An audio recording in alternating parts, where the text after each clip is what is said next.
As pastors and ministry leaders, one of the things that your church undoubtedly does is preach the Bible. And so today on Practical Church Planting, we're going to share with you 6 tips for what to do when preaching through books of the Bible.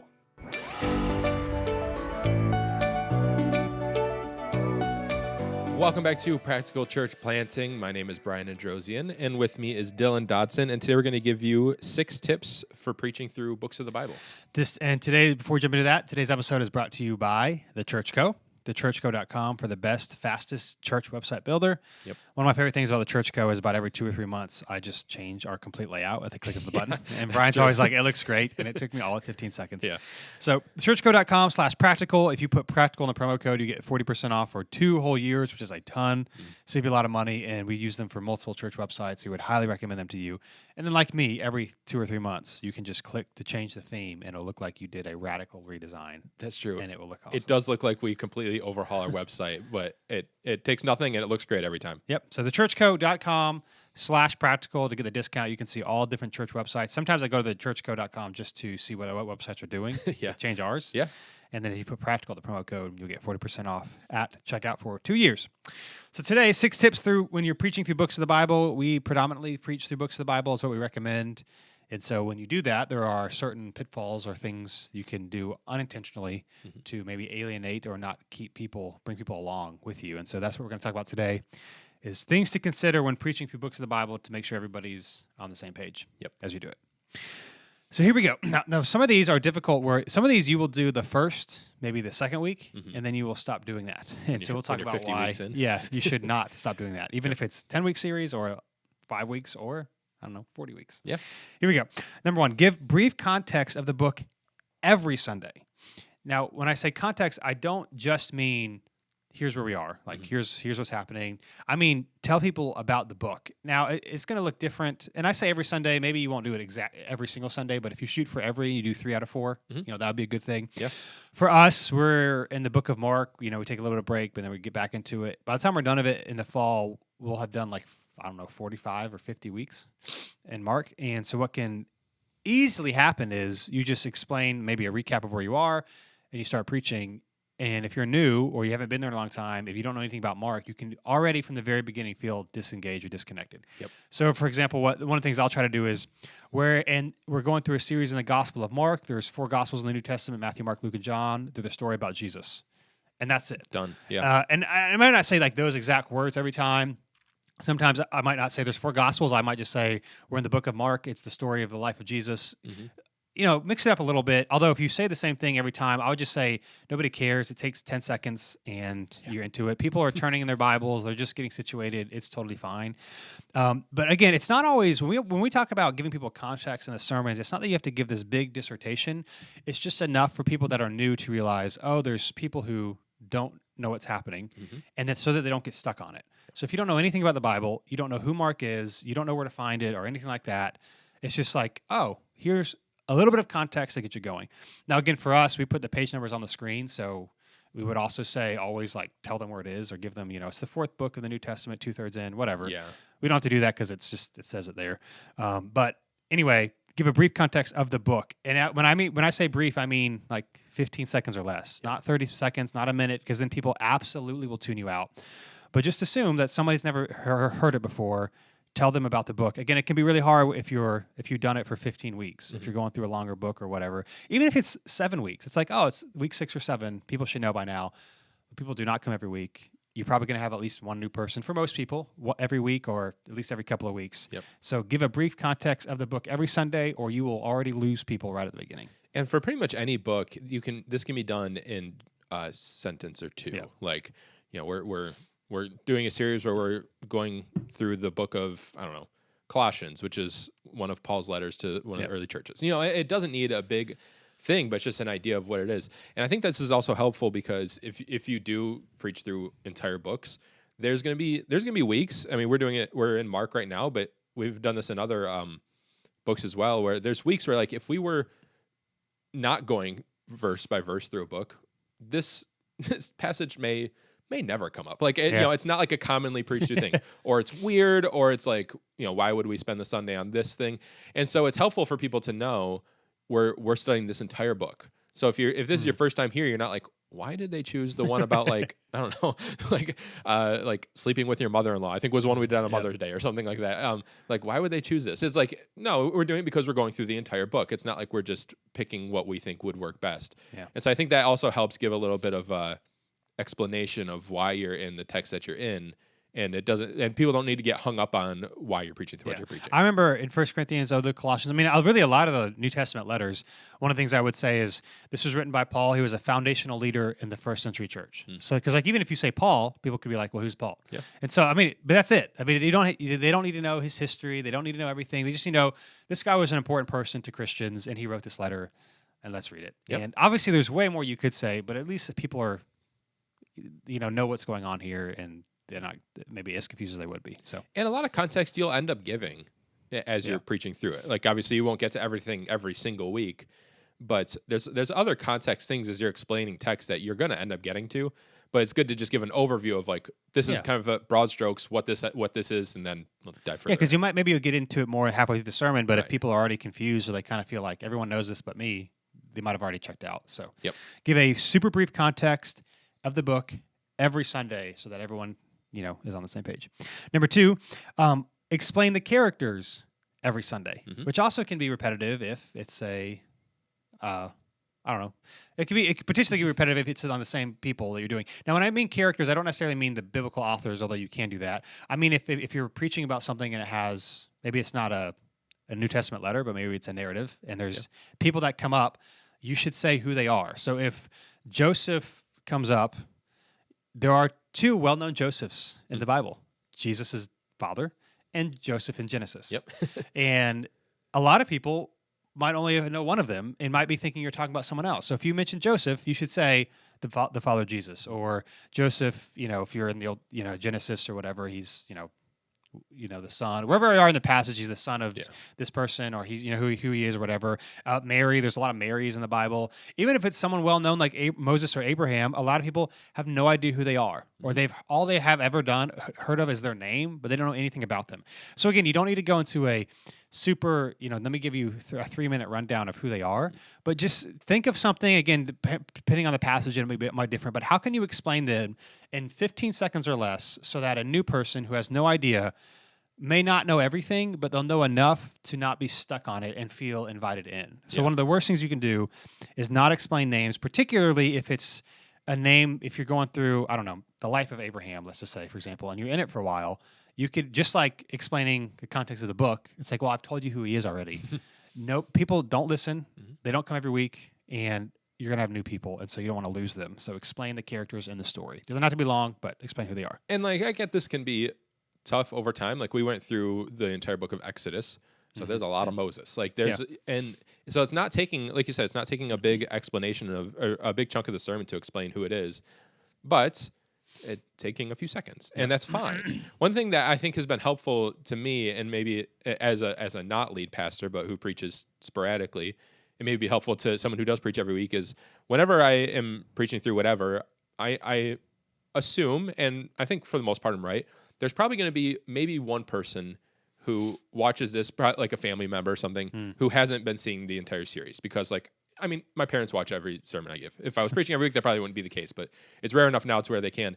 And obviously they know the context, but still, like if I knew someone who is just checking this out because like they know me, I don't want them to be lost. And so that's easy for me as someone who doesn't do it every week to say like, no matter what, I'm going to give at least a little explanation because I know this could happen. But that could happen to anyone, whether you preach every week or not. So if you have that in mind of like, there's a new person here, or they haven't caught everything, and they may not catch anything more, but this is just 1 week, and they're not going to get everything I talk about, but I really don't want them to start the sermon off lost. Yeah. And so at least just something to give them a foundation of where to start, I think is really helpful. Yeah, that's a good point. So we were in Exodus for a while, and you could say something as simple as Moses, who is the leader of the Israelites. Right. He's the leader of the people. Like, there's a lot more you can be said, but it's like, oh, okay, at least I know who this person is. Like, who cares who Moses is? Oh, he's a leader.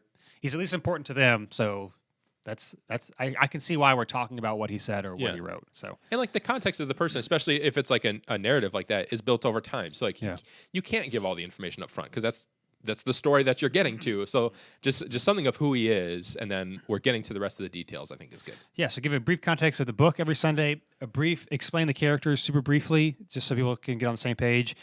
Now, what you'll see here, this leads to the third point, is also you want to keep your recaps. What's the word here? Brief. Brief. Yep. You like the brief thing here. Yep. What I mean here is if you're going through a book or, I mean, topical or books of the Bible, it can work either way. What often happens is you can give a recap for 5 minutes and Yeah. it doesn't matter. Like you talked about it last week. Like you can, I would recommend 2 minutes or less, 1 minute or less. Just say here are the highest. Now there are sometimes, and by this I mean this has to be the exception where you might need to talk a little bit about what you said the week before to get in here. But like people just don't. They just don't care if that makes better sense, or it can lead to frustration. So let me give you a real life example. There is a one of I don't know, just a handful of podcasts that I listen to every week. No, one of two right now that I listen to every single week is the Bible Project. Highly recommend. You should listen to it if you don't. It's even better than this one. It's even better than this one. For a very long time, one of my biggest frustrations with the Bible Project, again, I really like them, was their intros and their recaps. Oh yeah, they do Would give be- long intros. Yeah. No exaggeration, Recaps. 5, 10 minutes. Yeah. And so what I began to do every time I started it was just go ahead and after 30 seconds, 30 seconds, 30 seconds. And I would miss some of the intro because I was so tired because they would play like the background music behind it, like slowly, so you can know when they were doing it. Yep. Now, I don't know if recently they've changed this because a couple months ago I noticed one of them would say to the other like 5 minutes or less. They like do a timer, and then now recently like they'll.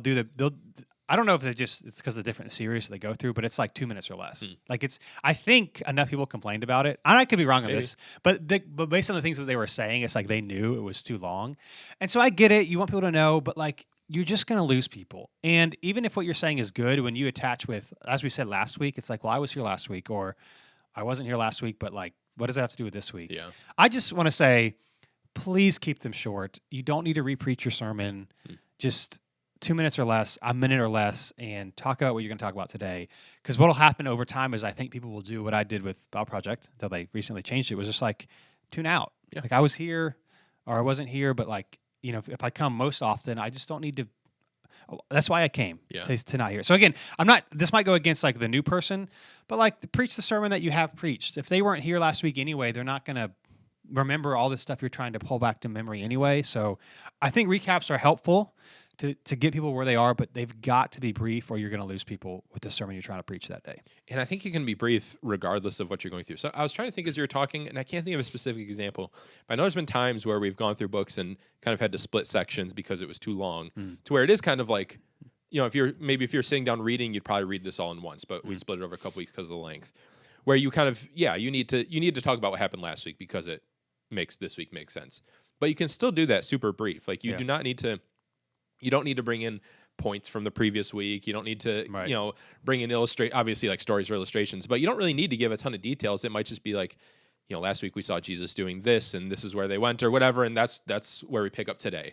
But we don't need to, like, as much as we want everyone to catch everything and know everything, people just don't pay as much attention to recaps. And I think it's just like knowing that it's a recap in general, I think makes people a little less interested because I think people assume, and probably rightfully so, that you're going to give kind of all of what you're wanting to talk about in one sermon. And so like to then say, we're going to go back to last week a little bit or as a recap, I think a lot of people's mind go to like, oh, this is just kind of, maybe this is just interesting information, but it's not as important. And so I think we already lose people a little bit, but then the longer you spend on it, the more you lose them. So I think keeping it brief. Again, all things on this podcast are pretty much just preferences. Of course. So this is not like right or wrong. You might think, no, they're the most amazing thing ever. It's just personal preference and opinion. Yep. It's just, we've heard it, and I don't want to hear it for 5 minutes, and I will tune you out if you do it every single week. That's what I would do. I could be wrong, but I would highly encourage you, keep it brief, because preach the sermon you have, not try to recap everything you said last week. Yep. It doesn't work well. Exactly. And you don't want to lose people, which is our point for this, is try not to lose people. Keep it brief.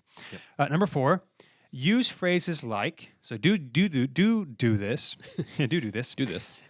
If you've been with us, right? So if you want to recap something, or you want to say something, or you don't want to re-explain something you've already explained before, it's helpful to say things like, if you've been with us, you'll know that this. What you want to avoid is saying is things like, as we all know, from reading blank. Like that's not helpful because people don't all know. So, we're going through the Gospel of Mark. We might. So here's a great example, or a good example. Mark is very quick, unlike the Gospels. And so what we might read a passage where he doesn't give a lot of detail, and I might say something like, "If you've been with us, you'll remember that Mark doesn't often bring a lot of detail." And what that does is that it's a quick recap. You don't have to re-explain everything. The people that aren't that have been there, it's like, okay, the people that haven't been there know that you're saying something that you've said before, but you're not going to spend a lot of time on it, and it's not a big deal. And it just I don't know. To me, it sounds more inviting. There's different ways you can do it, but it's kind of say, hey, if you've been with us, or you might have recognized, as we've read in past weeks, or for those that have been here, you might have recognized. It's just like, hey, we've talked about this. I'm not going to get into it here. If you've been with us, it'll come to mind. If not, it's not that big of a deal because we've talked about it in the past, or it's just not important. I don't know if that's helpful, but again, phrases like "if you've been with us," instead of saying "we all know," because not everybody knows who Moses or Joseph is, or not everybody knows what happens. Like for example, because we study these passages or you preach them, you might say, as you know from Mark chapter 4. It's like, I don't know from Mark chapter 4, and the only reason you know it is because you preached it. And if you hadn't preached it, you wouldn't know what was in Mark chapter 4. I preached it. I remembered it. I wrote the community group leader guide. And so it could just make people feel like really dumb. Yeah. So you could say things like, as it talks about in Mark chapter 4, or you may remember in Mark chapter 4.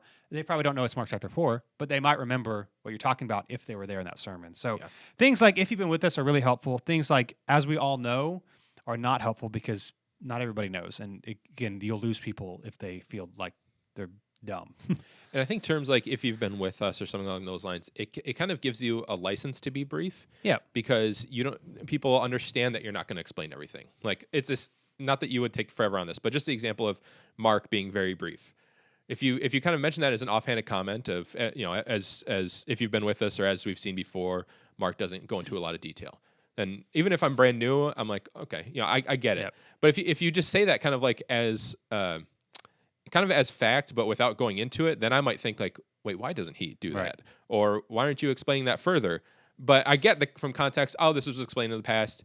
Maybe I'm still curious about it, but I know why you're not going to spend time on it. So it kind of gives you a little bit of a license of, I'm going to be brief on this because we've talked about it before, without feeling like the pressure you have to explain everything in detail. Yeah. Because again, you don't want to explain everything every single week. That would be really boring, and it's not relevant to the sermon or whatever. So those that can recall it can. Those who can't realize, oh, it's not that big of a deal. They've talked about it in the past. I don't know what he's talking about, but clearly it doesn't really matter that much, or he would have explained it.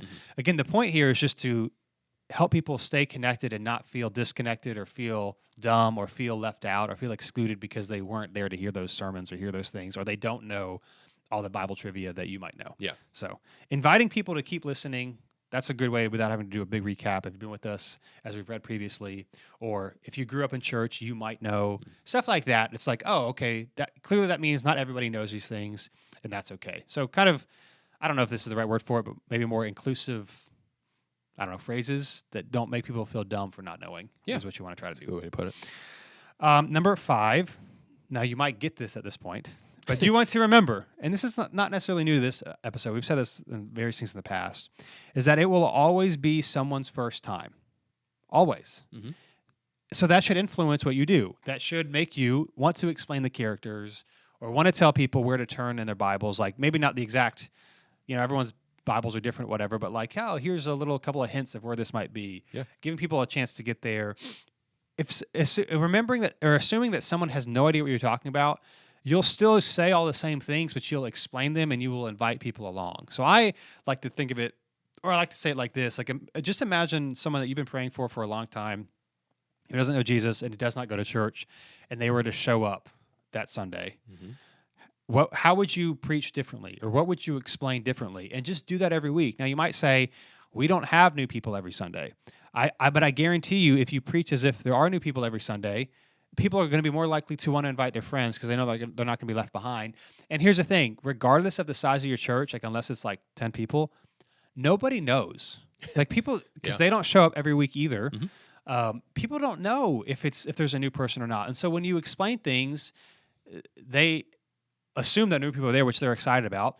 They also, a lot of people just don't know what's in the Bible, so they don't know anyway. So it's like it's good for them, Yeah. and it makes them want to invite people that because they know if they bring someone new, things will be explained in a way that they can understand. Of course, maybe their friend won't understand everything; they won't know everything, which you won't. You can't if you've gone to the church for the first time you've never been before. You're going to be confused about things, but at least things are being communicated in a way that they could keep up with and follow along. And so, with all these things, always remember it will be someone's first time. And if you don't necessarily have someone new every week at this point, assume someone new will be there every single week, and it will help you keep these things in mind, as opposed to like taking this episode and like writing all these things down, which you could do for each sermon as you write it. Just like, how would I do this if there was a brand new person? And that would kind of summarize all these things we're talking about. And here's an example for this. So we've been talking how we're in the book of Mark right now, which actually in this recording, we're taking a short break from the book of Mark, and we're in the book of Nahum. Which what? But like, so right.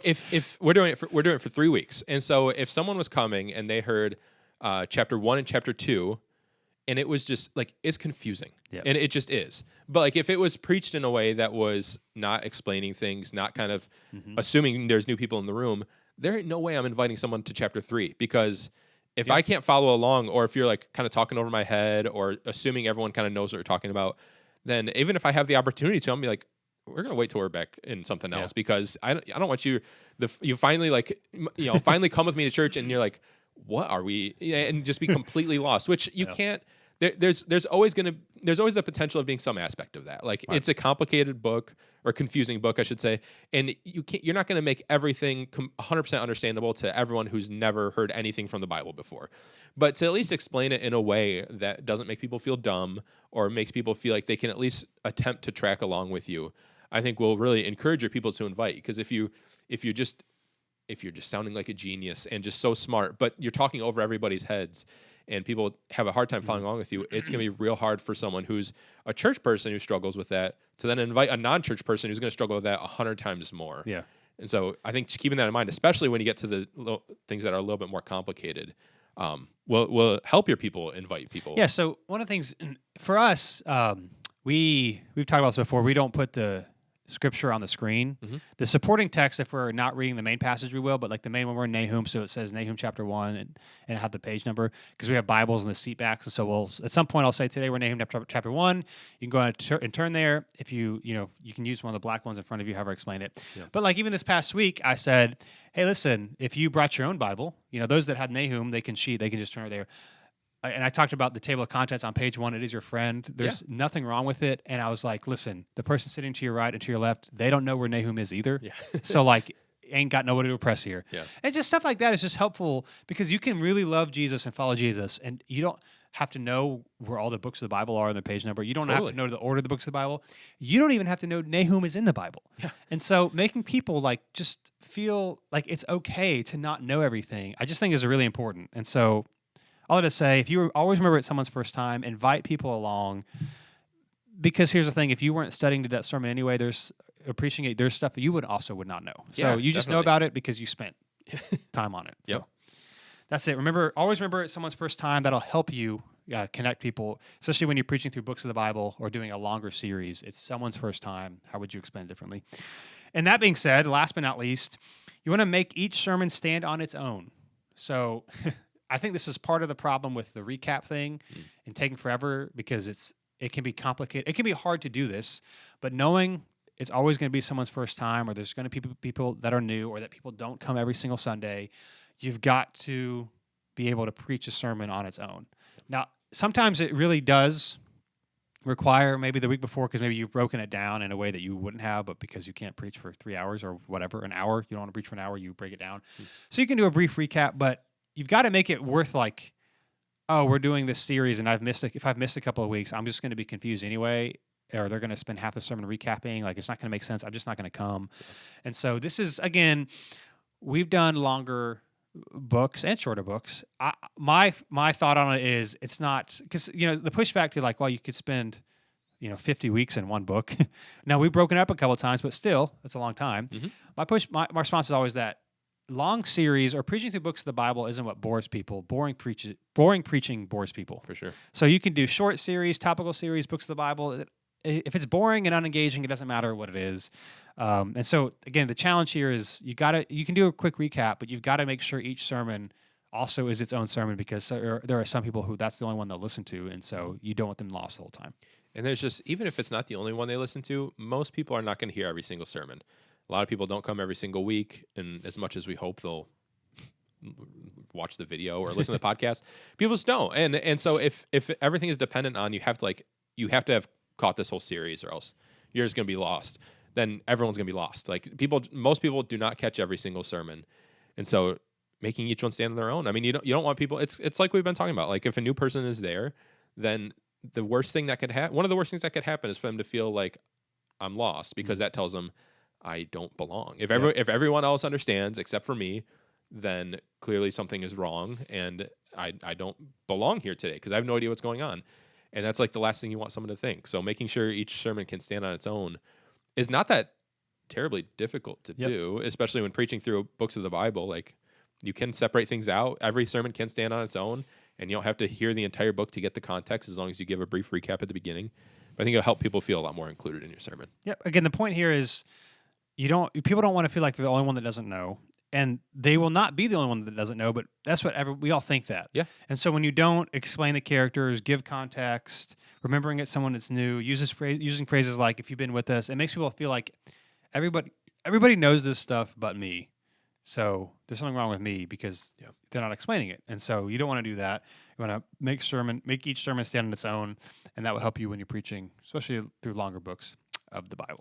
And and I think you can do, well, I mean, we're talking about preaching through books of the Bible, but I think that we can sometimes, I mean, maybe if you haven't done it before, then this mindset is a little more prevalent of like preaching through books of the Bible can lose people, and topical series are more engaging to people or whatever, or long series. But I think if you do these things, not that this is like a exhaustive list or this is like the magic bullet to doing everything right, but this makes preaching through long books of the Bible more palatable to people and more enjoyable. And I mean, we found, this is totally anecdotal experience, no research behind it, but we found that people do really enjoy these long series through books of the Bible. And I think part of it is because of some of these things that we've kind of developed and implemented over the years. Yep. So those are 6 tips from preaching through books of the Bible. Hopefully you found that helpful. If you want some more tips, you can always go to practicalplanting.com. Got a lot of free resources there. We got a weekly newsletter. And if you're on Facebook, the Practical Church Planting Facebook group. People ask questions. We'd love to have you in there. Yep. And don't forget the churchco.com/practical. If you want to update your website today, it's super awesome, super easy. Their customer support is also really great. So we would highly recommend that. And we'll be with you next week on Practical Church Planting.